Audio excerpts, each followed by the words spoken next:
गिन्नी weights Sunny 2 release हो चुकी है। शहर है ऋषिकेश और हीरो हीरोइन है लैला मजनू वाले अविनाश तिवारी और 12वीं फेल वाली मेधा शंकर। ये दोनों अलग अलग फिल्में कर चुके हैं, लेकिन ये वाला जॉनरा बचा था तो इसमें भी हाथ आजमा लिया। ऐसी फिल्में वैसे तो आयुष्मान खुराना और राजकुमार राव पर ही जचती थी, लेकिन बाद में ये भी बोर करने लगी। पर विकी कौशल पिछले साल इसमें कूद पड़े और अब खुद अविनाश तिवारी भी इसमें आ गए। मिडिल क्लास फैमिली, छोटा शहर, वहाँ के लोग, वहाँ की लैंग्वेज और टोन, बस इसी के सहारे एक आउटडेटेड कहानी बुनने तक तो सही है, लेकिन फिर उसे पर्दे पर उतारकर ये उम्मीद रखना कि कोई तो देखने आ जाए, ये थोड़ा ज्यादा हो जाएगा। मैं ऐसा क्यों कह रहा हूँ वो सब बताऊंगा, लेकिन पहले स्टोरी जान।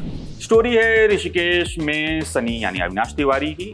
वो वहीं पर रहता है, उसको ख्वाबों की दुनिया वाली लड़की से शादी करनी है। एक लड़की है गिन्नी जो दिल्ली में रहती है, उसके लिए भी लड़का ढूंढा जा रहा है। इन दोनों की फैमिलीज किसी तरह झूठ के सहारे इनकी शादी कर देते हैं। वो वाले झूठ जो छोटे छोटे होते हैं, आमतौर पर अपने देश में बोले जाते हैं शादी के पहले, जैसे लड़की दुनिया का सबसे अच्छा खाना बना लेती है और लड़का दुनिया में सबसे ज्यादा अच्छा कमा लेता है टाइप्स, मतलब सोशल प्रेशर में आकर बोले जाने वाले झूठ। फिर इसके बाद दोनों की शादी धूमधाम से होती है और फिर आती है मिडिल क्लास फैमिली में आने वाली छोटी छोटी समस्याएं। घर में कॉमिक वे में कलह शुरू हो जाती है और दोनों के बीच रूठने मनाने और गलत फहमी के पलने बढ़ने और फिर उनके कम होने की जद्दोजहद, बस यही है फिल्म की कहानी। अविनाश तिवारी लैला मजनू से लेकर खाकी द बिहार चैप्टर और फिर हाल ही में आई ओ रोमियो में अलग अलग तरह के रोल करते दिखे। ये वाला रोल भी अलग है, इसमें वो कॉमिकल दिखे हैं। यहाँ से अब ये पूरी तरह से क्लियर हो चुका है कि वो फ्यूचर में अलग अलग तरह के तमाम रोल्स आसानी से निभाने के लिए पूरी तरह से तैयार हैं, जो उन्हें एक्टिंग स्किल वाली फील्ड में रणवीर सिंह और रणबीर कपूर वाली लीग में शामिल कर देता है। मेधा शंकर लीड एक्ट्रेस हैं, वो नई हैं, 12वीं फेल में अच्छा करती दिखी थी, लेकिन यहाँ पर लड़खड़ा गई हैं। बस उनका रोल ऐसे लिखा गया था कि वो करने में उन्हें बहुत ज्यादा मुश्किल हुई नहीं, तो वो खराब नहीं लगी बल्कि अच्छी ही लगी।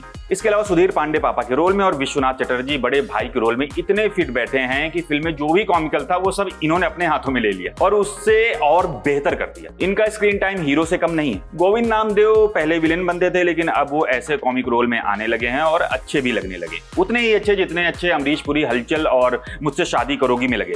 इन सबके बीच जेठानी के रोल में नयनी दीक्षित सबसे ज्यादा लाइमलाइट खींच के लेकर गई। उनका रोल लिखते समय ध्यान रखा गया था कि उन्हें ऐसे पोर्ट्रे करना है कि कभी तो वो पुरानी सोच को तो कभी नई सोच को पर्दे पर उतार, और उन्होंने लिखे हुए को वैसे ही उतार दिया। कुल मिलाकर वो बहुत फनी लगी।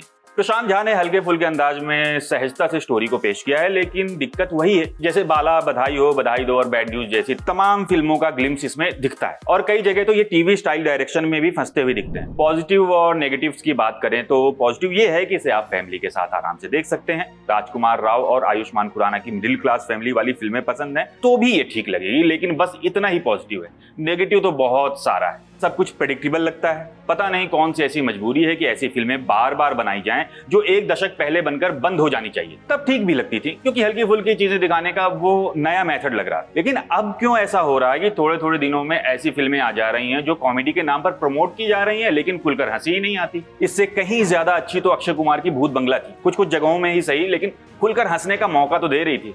अब सोचो, एक सीन है कि लड़की पप्पी फेस बनाकर पूछ रही है कि क्या तुम मेरे लिए करवा चौथ रखोगे, फिर उसका जवाब क्या होगा वो आप सबको पता है, बता देता हूं। रोते हुए हीरो कहता कि हाँ रखूंगा, फिर गले मिलकर फिल्म खत्म। और एक चीज समझ नहीं आई कि हमेशा हीरो ही हीरोइन को क्यों बचाता है। एक तरफ आप फेमिनिज्म दिखाने के लिए सतही चीजें दिखाते हैं, जैसे लड़की ड्रिंक कर रही है और पब जा रही है, फिर उसी लड़की के साथ जब छेड़छाड़ होती है तो हीरो बचाने के लिए आ जाता है। ऐसी जगह सिंबॉलिक वे में कुछ और बेहतर दिखा सकते थे, जैसे अरे वो सीन याद है ना जब स्त्री 2 में पहली बार स्त्री आती है, सरकट्टे से लड़ती है और राजकुमार और उसके दोस्तों को बचाने के लिए फाइट कर रही होती है, तो उस वाले सीन में हीरो और हीरो के दोस्त एक काउंटर के पीछे जाकर छिप जाते हैं और वो जो काउंटर होता है उसमें आगे चूड़ियां रखी होती हैं। वहां डायरेक्टर ने इतने अच्छे से प्रेजेंट कर दिया, वो भी सटल वे में, कि पुरुष चूड़ियों के पीछे छिपे हैं और उनकी रक्षा एक लड़की कर रही है।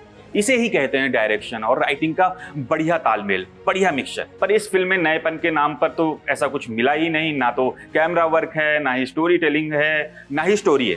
तो कुल मिलाकर 150 रुपए में ये टिकट मिले तो देख सकते हो, बट ज्यादा खर्च करोगे तो बोरियत के साथ गुस्सा भी फील होगा।